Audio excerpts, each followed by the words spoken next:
Hello back benchers, welcome to our YouTube channel back benchers Pathshala.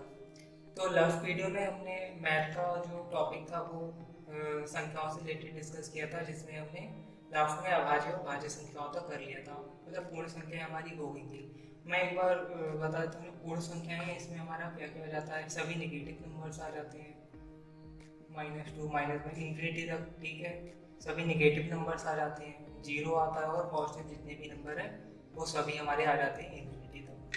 तो ये हमारे पूर्ण संख्याओं तक हो गया था। इसमें हमने सम, विषम, भाज्य, अभाज्य और बाकी संख्याएं बता दी थी। तो आज जो हमारा टॉपिक है उसमें है भिन्न संख्याएं। तो भिन्न संख्याएं कौन सी होती हैं, आज हम इस पर डिस्कस करेंगे।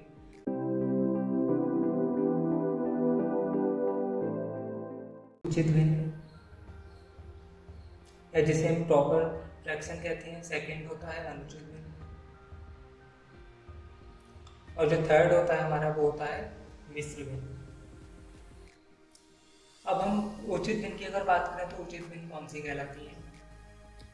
उचित भिन्न वो होती हैं जिनमें हमारा हर बड़ा होता है अंश से।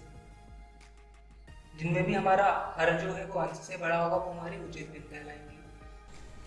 तो जिसमें हर हमारा बड़ा होता है अंश से, हम अगर संख्या कोई भी लेते हैं, 2/5 लिया हमने, इसमें हमारा जो हर है 5 है, अंश है 2, तो 5 बड़ा है 2 से, तो ये हमारी उचित भिन्न हो गई। इसी तरह से 3/7 लेते हैं, इसमें भी हमारा जो हर है वो बड़ा है किससे, अंश से, तो यहाँ भी क्या हो गया, हमारा उचित भिन्न हो गया, ठीक है।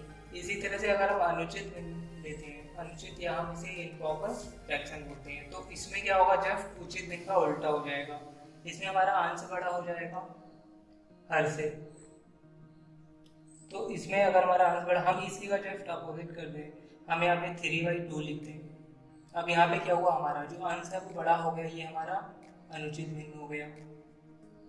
इसी तरह से हम और कोई संख्या ले लें, 5/2 ले लें, या 3/1 ले लें, वो तो नॉर्मल होता है, या 7/2 ले लें।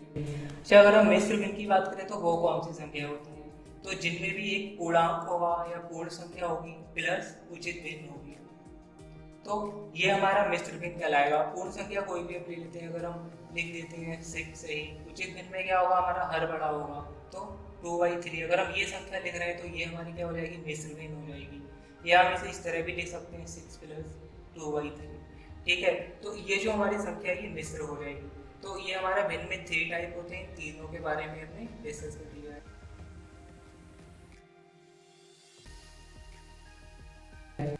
तो अब हम इसके बाद में बात करेंगे परिमेय संख्या की। तो जितनी भी पूर्णांक संख्याएं हैं और जितनी भी भिन्न संख्याएं हैं, ये सभी हमारी परिमेय संख्याओं के अंतर्गत ही आती हैं। तो हम अब परिमेय संख्याओं के बारे में बात करते हैं, परिमेय संख्या कौन सी होती है। तो ये तो हमने भी बता दिया था कि जितनी भी हमारी संख्याएं पूर्णांक होती हैं और भिन्न संख्याएं होती हैं, ये सभी तो इसमें आती हैं। इसके अलावा और कौन सी संख्याएं हैं जो हमारी परिमेय संख्या होती है, जो परिमेय संख्या होती है वो भी P/Q की फॉर्म में होती है, ठीक है। P/Q की फॉर्म, इसमें 2 टाइप्स हो जाती हैं अगर P/Q की फॉर्म वाली है। एक तो जो टर्मिनेटिंग डेसिमल होता है, मतलब जिनमें दशमलव के बाद पूरी पूरी संख्याएं कट जाती हैं, ठीक है। तो टर्मिनेटिंग दशमलव की अगर हम बात करें तो उसमें आ जाएगा, अगर हम 1/2 संख्या लिख रहे हैं, अगर हम इसको डिवाइड करेंगे तो क्या आ जाएगा, 0.5, मतलब जो डेसिमल के बाद है पूरा पूरा कट गया, तो वो हमारी परिमेय संख्या हो जाएगी। या इसी तरह से हम सेकेंड उदाहरण लेते हैं कि 1/3। अब यहाँ पे क्या है, अगर हम इसे डिवाइड करेंगे तो क्या आएगा, 0.3333। ये क्या कहते हैं, रिपीट होता रहेगा 3, तो क्या है, जो सेम नंबर है ना पॉइंट के बाद वो रिपीट हो रही है, तो वो हमारा क्या हो जाएगा, वो भी परिमेय संख्या में आ जाएगा, ठीक है। या हम इस तरह भी लिख सकते हैं 0.3 के ऊपर बार, ठीक है। तो ये भी हमारा हो जाएगा परिमेय संख्या में। मतलब 2 तरह की परिमेय संख्याओं में आती है, एक तो जो डेसिमल के बाद पूरी पूरी टर्मिनेट हो जा रही है, और दूसरी रिपीटिंग डेसिमल है जो पॉइंट के बाद है, तो वो दोनों ही हमारी परिमेय संख्याओं में आती हैं।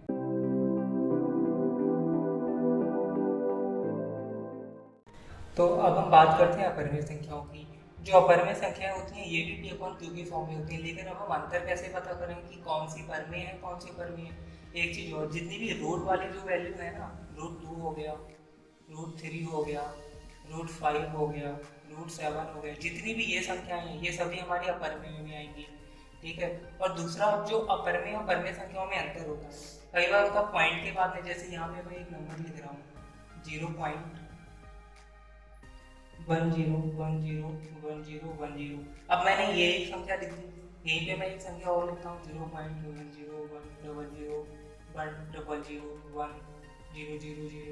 तो इन दोनों में अंतर क्या, कौन सी परमेय है कौन सी परमेय, दोनों को P वन क्यों की फॉर्म में आ सकती है, नहीं आ सकती है दोनों, क्योंकि अगर हम इसमें देखेंगे तो इसमें पैटर्न फॉलो हो रहा है, दो दो डिजिट के बाद पूरा रिपीट हो रहा है, ठीक है।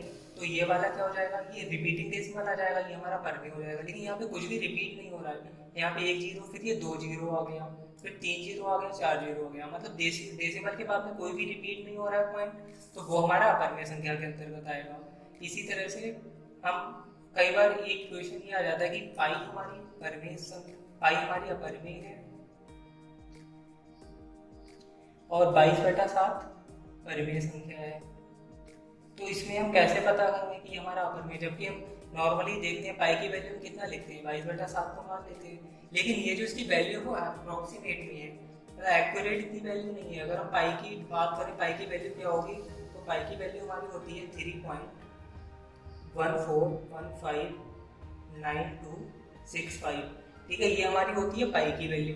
यही हम अगर 22/7 की वैल्यू भी निकालेंगे तो 22/7 की जो वैल्यू आएगी वो होगी 3.142857142857, और इसी तरह से आगे रिपीट होता रहेगा। तो 22/7 में क्या हो रहा है, ये पूरी संख्या, फिर ये पूरी संख्या रिपीट हो रहा है ना, आगे इसी तरह और रिपीट होगा। लेकिन पाई में कोई भी संख्या रिपीट नहीं है, मतलब हर नंबर अलग अलग आ रहा है, इसीलिए ये हमारी क्या हो जाएगी, ये हमारी अपरमेय हो जाएगी, लेकिन ये हमारी परिमेय हो जाएगी। या हम इसको इस तरह भी लिख सकते हैं 3.1428,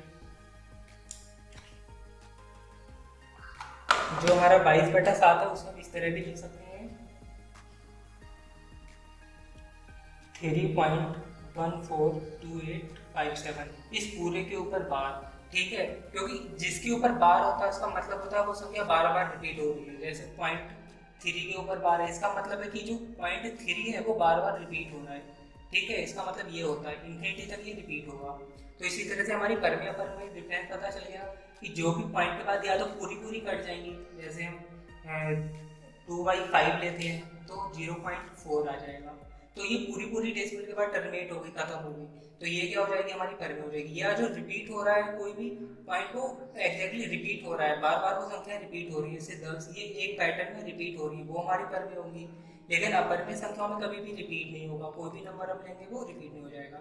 इसी तरह से अगर नंबर लेते हैं 7/6, तो इसमें अगर हम इसको काटेंगे तो कितना आ जाएगा 1.6666, ये 6 रिपीट होता रहेगा, या 1.6 के बाद, तो ये भी हमारी एक परमेय संख्या हो जाएगी। लेकिन अगर किसी संख्या में कोई भी संख्या रिपीट नहीं हो रही है वो हमारी अपरमेय हो जाएगी। अब जो वास्तविक संख्या होती है, रियल नंबर्स होते हैं, उसमें परमेय और अपरमेय ये सभी संख्याएं मिला के जितनी भी नंबर्स हैं ना वो सभी वास्तविक संख्याओं में आते हैं। मतलब जो भी नंबर्स हैं उसे हम नीचे तो डिवाइड कर सकते हैं कि ये परमेय है, अपरमेय है, पूर्णांक है या भिन्न संख्या है, लेकिन वास्तविक संख्याओं में वो सभी नंबर वास्तविक संख्या ही कहलाएंगे। Thank you.